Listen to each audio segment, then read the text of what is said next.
ప్రారంభోత్సవ కార్యక్రమంలో పాల్గొనవలసిన శంకుస్థాపన కార్యక్రమం ఇక్కడ జరుగుతుండగా అందరూ కూడా ఈ యొక్క కార్యక్రమంలో పాల్గొనవలసిందిగా కోరుతున్నాం. ధ్రువం సుముఖస్తే గదంతస్థితిలో గజకర్ణకః ఆడలేక మద్దతులు అన్నట్టు సొమ్ముకూడది సోకోకూడదు అనే సామెతలాగా 13 నెలలు అయితే తెలుగుదేశం పార్టీ అధికారంలోకి వచ్చింది. ఎన్నో వాగ్దానాలు ఇచ్చినారు.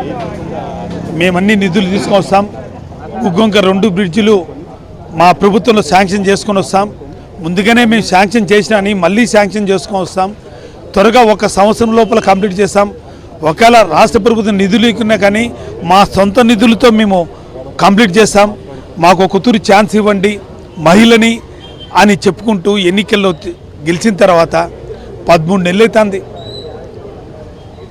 13 నెలల్లో 1 రూపాయి అంటే 1 రూపాయి, 1 పైసా అంటే 1 పైసా రాష్ట్ర ప్రభుత్వం నుంచి నిధులు తెచ్చిన దాఖలు లేవు. ఈరోజు మా పాలకవర్గం ఉంది.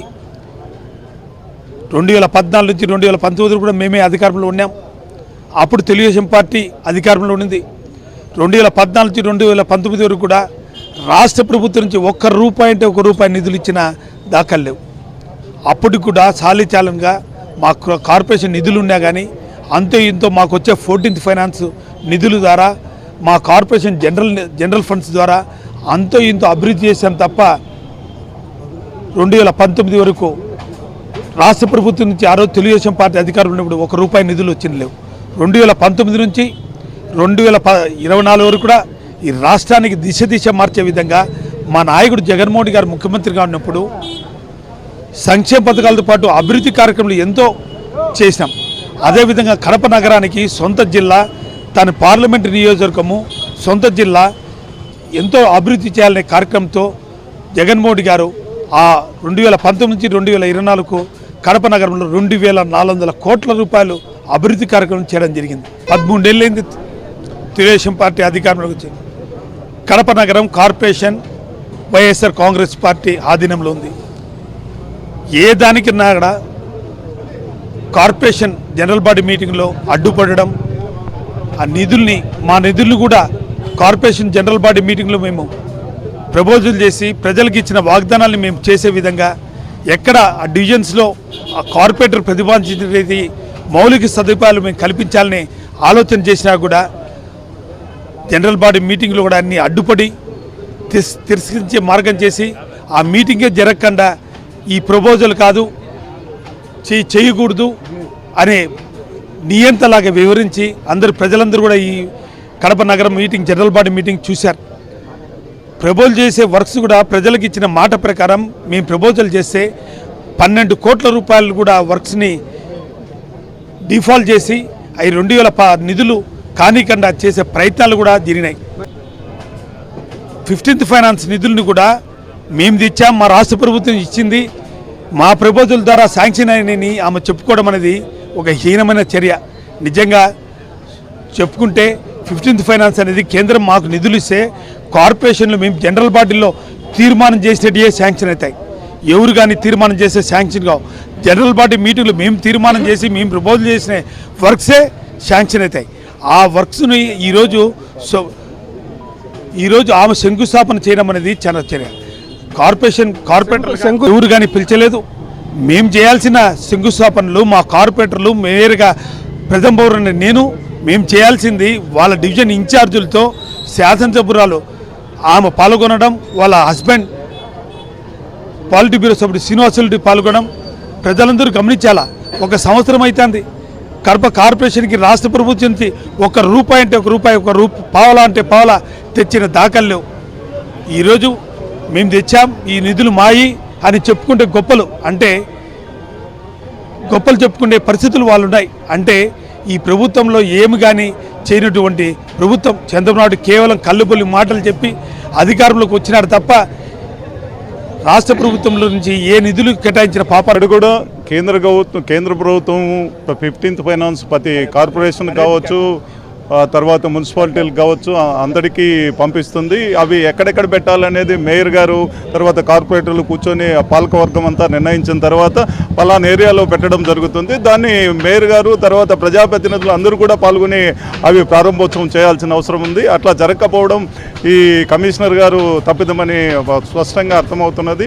కంపల్సరీగా కమిషనర్ గారు ఇందులో జోక్యం చేసుకొని కార్పొరేటర్లను, మేయర్ను, ప్రజాప్రతినిధులు అందరినీ ప్రోటోకాల్ ప్రకారం అందరినీ పిలిపించే ప్రారంభోత్సవం చేయాలి. ఇక మీదటైనా కూడా ఆ విధంగా జరగకుండా చూసుకోవాలి. కార్పొరేషన్ అందరూ డెవలప్మెంట్ కావాలంటే ప్రజాప్రతినిధులు అందరూ కలిస్తే డెవలప్మెంట్ అవుతుంది తప్ప ఏ ఒక్కరు ఎవరి పార్టీకి వాళ్ళు చేస్తే డెవలప్మెంట్ అనేది కనపరాదు. ఇది అధికారులు కలెక్టర్ కానీ లేకపోతే కమిషనర్ కానీ వీళ్ళందరూ కూడా కూర్చొని ప్రతి ఒక్క వర్క్ను మేయర్ ఆధ్వర్యంలో తప్పనిసరిగా జరపాల్సిన అవసరం ఉంది. ఇంతకుముందు జగన్మోహన్ రెడ్డి గారు ఈ కడప జిల్లాకు చాలా చేశారు, అలాగే రాజశేఖర రెడ్డి గారు కూడా ఈ జిల్లాకు చాలా చేశారు.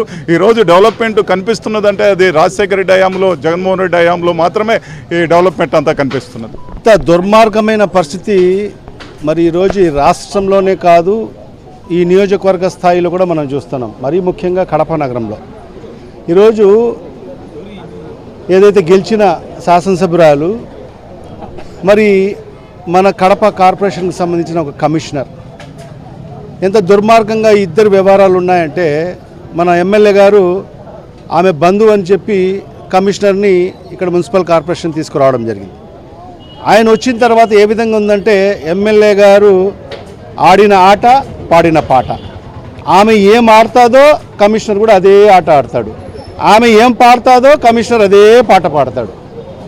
మరి ఎక్కడైనా ఒక అధికారి అనే వ్యక్తి ఇద్దరిని సమన్వయం చేసుకొని ముందుకెళ్లాల్సిన అవసరం ఉంది. మేయర్ అంటే ఏంటి? కడపకు, ఆ మున్సిపల్ కార్పొరేషన్కు ప్రథమ పౌరుడు. మరి అలాంటి వ్యక్తి యొక్క ప్రమేయం లేకోకుండా ఈరోజు శంకుస్థాపనలు చేయడం అనేది ఎంతవరకు సమంజసమో ఒక్కసారి ఈ జిల్లా, ఈ నగర ప్రజలందరూ కూడా ఆలోచన చేయాల్సిన అవసరం ఉంది. గతంలో ఈరోజు కడప నగరం ఈ రకంగా కనిపిస్తుందంటే ఎవరి వల్ల సాధ్యమైంది? ఏమైనా చంద్రబాబు నాయుడు గారు 14 ఏళ్ళు ముఖ్యమంత్రిగా పనిచేశాడు. ఏనాడైనా కడపకు అభివృద్ధి చేశాడా? ఈ జిల్లాకు అభివృద్ధి చేశాడా? ఒక నయా పైసా అభివృద్ధి చేశాడా? వాళ్ళు చెప్పుకోగలరా? మా ప్రభుత్వంలో చంద్రబాబు నాయుడు ముఖ్యమంత్రిగా ఉన్న సందర్భంలో ఫలానా పని ఈ జిల్లాలో మేము చేశాము, ఫలానా ఇండస్ట్రీ మేము తీసుకొచ్చాము, ఫలానా అభివృద్ధి కార్యక్రమం చేశాము, ఈ రోడ్ వైడింగ్ మేము చేశామని చెప్పి చెప్పుకోవడానికి ఒకటన్నా ఉందా? అలాంటివన్నీ ఏమి చేయకోకుండా ఈ జిల్లాను పూర్తిగా నిర్లక్ష్యం చేసిన పరిస్థితి గతంలో. ఎందుకంటే ఈ జిల్లా రాజశేఖర రెడ్డి గారి జిల్లా, ఈ జిల్లా జగన్మోహన్ రెడ్డి గారి జిల్లా అని చెప్పి ఈ జిల్లాను పూర్తిగా నిర్లక్ష్యం చేసిన పరిస్థితి.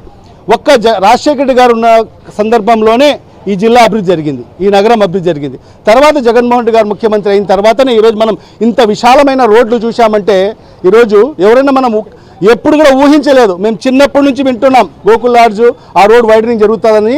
మేము చిన్నప్పుడు 10 ఏళ్ల పిల్లలప్పటి నుంచి వింటున్నాం, కానీ అది ఎప్పటికీ సాధ్యం కాలే. అది ఒక జగన్మోహన్ రెడ్డి గారి ప్రభుత్వంలోనే అది సాధ్యమైంది. పైసా చెప్పమనండి. మా సవాలు ఈ మీడియా ముఖంగా శాసనసభ్యురాలకి ఒక శ్వేతపత్రం రిలీజ్ చేయమనండి. ఈ రాష్ట్ర ప్రభుత్వం మరి ఈ నియోజకవర్గానికి మరి 10 రూపాయలు శాంక్షన్ చేశామని చెప్పి శ్వేతపత్రం రిలీజ్ చేయమనండి, జీవో చూపించమనండి. మేము మా ప్రభుత్వం ఇచ్చిన జీవోలను ఈరోజు డేట్లు మార్చి, అది కూడా ఏంటి, రవీంద్రనగర్కు సంబంధించిన 2 బ్రిడ్జ్లు మరి ఆమె ఎమ్మెల్యేగా ప్రమాణం స్వీకారం చేయక మునిపే మరి అక్కడికి వెళ్ళి మరి అక్కడి ప్రజలకు మాట ఇవ్వడం జరిగింది. 6 నెలలు ఈ బ్రిడ్జ్ కంప్లీట్ చేస్తానని చెప్పి సొంత నిధులతో. మరి ఈరోజు ఎక్కడ పోయినాయి అయ్యండి? ఈరోజు 13-14 నెలలు అవుతుంది వాళ్ళ ప్రభుత్వం వచ్చి. ఎక్కడ వేసిన గొంగలు అక్కడే ఉంది. అదే కాకుండా ఒకటి, మేము శాంక్షన్ చేయించి మేము టెండర్ ప్రక్రియ పూర్తి చేసి మా కాంట్రాక్టర్ వాళ్ళ తండ్రి గారు చనిపోతే ఎవరైనా హిందూ సంప్రదాయంలో ఏముంటుంది, ఎవరైనా ఇంట్లో ఒక చావు అయితే ఒక మంచి కార్యక్రమం ఎవరు చేయరు, కొన్ని రోజుల పాటు వాయిదా వేస్తారు. ఆ రకంగా వాయిదా వేశారు. మరి అంతలోకి ఎన్నికలు వచ్చాయి. మరి ఎందుకు ఆ కాంట్రాక్టర్తో ఆ పని చేయించలేకపోయారు? ఎందుకంటే అక్కడ కమిషన్ కాడ వాళ్ళకు కుదరలేదు. మరి కమిషన్ల కోసమే పనిచేస్తున్న ఎమ్మెల్యే మరి ఈరోజు మనం చూస్తున్నాం కడప నగరంలో ప్రతిదానికి కమిషన్లే. మరి ఈరోజు 15th ఫైనాన్స్కి సంబంధించిన టెండర్స్ కూడా కేవలం 4 మాత్రమే వాళ్ళు ఎవరైతే వాళ్ళకి అన్యాయాలు ఎవరైతే ఉండారో నలుగురు మాత్రమే టెండర్లు వేయాలి. వాళ్ళతో కమిషన్లు మాట్లాడుకొని మిగతా ఏ కాంట్రాక్టర్ కూడా ఆ టెండర్లో పార్టిసిపేట్ కాకూడదు. వాళ్ళకి ఆదేశాలు ఇచ్చేసి ఎవరైనా మీరు టెండర్లో పార్టిసిపేట్ అయితే మీరు పనులు చేయలేరు, మేము చేయించలేము, మీకు విజిలెన్స్ ఎంక్వైరీ వేస్తామని చెప్పి అందరు కాంట్రాక్టర్లకు భయపెట్టించి కేవలం నలుగురితో మాత్రమే టెండర్ల ప్రక్రియలో పాల్గొని మరి వాళ్ళ ద్వారా ఈరోజు టెండర్లు స్వాధీనం చేసుకొని ఈరోజు ఏదో మేము చేస్తున్నామని చెప్పి గొప్పలు ప్రజలకు చూపించుకోవడానికి కోసం ఇవన్నీ కూడా ఎప్పుడు జరిగాయి? ఇది మా పాలక వర్గం, మా ప్రభుత్వం ఉన్నప్పుడు శాంక్షన్స్ అయిన వర్క్లన్నీ ఇవి సుమారుగా 12 కోట్ల రూపాయలు. ఈ 15 ఫైనాన్స్ అంటే ఏంటి? కేంద్ర ప్రభుత్వం జనాభా ప్రతిపాదికన ఏ మున్సిపల్ కార్పొరేషన్ కానీ మరి ఏదైతే మున్సిపాలిటీలకు నిధులు కేటాయిస్తారు, మరి ఆ నిధులు కూడా మున్సిపల్ కార్పొరేషన్ పాలక వర్గం దానికి డిసైడ్ చేస్తుంది ఎక్కడెక్కడ ఏమేమి పనులు చేయాలనేది. మరి అవన్నీ కూడా డిసైడ్ చేసి వాళ్ళకి పంపించిన తర్వాత స్టేట్ గవర్నమెంట్ దానికి శాంక్షన్స్ ఇస్తుంది. శాంక్షన్స్ ఇచ్చిన తర్వాత టెండర్ ప్రక్రియలోకి పోతుంది. మరి దాని తర్వాత శంకుస్థాపన కూడా గౌరవ మేయర్ గారి ఆధ్వర్యంలో, గౌరవ కార్పొరేటర్ల ఆధ్వర్యంలో పనులు జరగాలి. మరి అలాంటిది ఇక్కడ లేదు. అక్కడ ఒక్క వార్డ్ మెంబర్ కూడా గెలిచిన వాడు మరి ఎప్పుడు 6 సార్లు కార్పొరేటర్గా పోటీ చేసి ఓడిపోయిన వాళ్ళు ఈరోజు గెలిచిన కార్పొరేటర్లు పక్కన పెట్టేసి ఈరోజు వాళ్ళ చేత టెంకాయలు కొట్టించే పరిస్థితి ఈరోజు మనం చూస్తున్నాం కడప నగరంలో. ఇలాంటి దుస్థితి బహుశా ఎక్కడ కూడా మనం చూసి ఉండం. ఈరోజు కేవలం ఏదైతే దాంట్లో శిలాఫలకాల్లో పేరు ఉండాలి. మనం కూడా చూసాం సిపి బ్రౌన్కు సంబంధించి మరి ఈరోజు కూడా శంకుస్థాపనకు పూనుకోలేదు. ఎందుకంటే శిలాఫలకంలో ఆమె పేరు లేదని చెప్పి. అది గతంలో జగన్మోహన్ రెడ్డి గారి ప్రభుత్వంలో మరి దాన్ని శాంక్షన్ చేసి డబ్బులన్నీ కూడా రిలీజ్ చేసి మరి పక్కన స్థలం కూడా మరి దానికి కేటాయిస్తే మరి వీళ్ళ పేర్లు కేవలం శిలాఫలకాల కోసం పేర్ల కోసం పాకులాడుతున్నారు తప్ప మరి అక్కడ ఏదైతే ప్రభుత్వం కాడ వాళ్ళ ముఖ్యమంత్రి కాడ గట్టిగా మాట్లాడి నిధులు తెచ్చే పరిస్థితి లేదు. మరి వాళ్ళ అక్కడ మాట్లాడే పరిస్థితి కూడా లేదు. మరి అలాంటిది ఈరోజు ఇంత దుర్మార్గంగా ఈరోజు కడప నగరంలో జరుగుతుంది. ఇక్కడ గౌరవ మేయర్ గారికి కూడా ఆహ్వానం లేకోకుండా ప్రథమ పౌరుడు ప్రోటోకాల్ ప్రకారంగా ఆయన మొదటి స్థానంలో ఉంటుంది.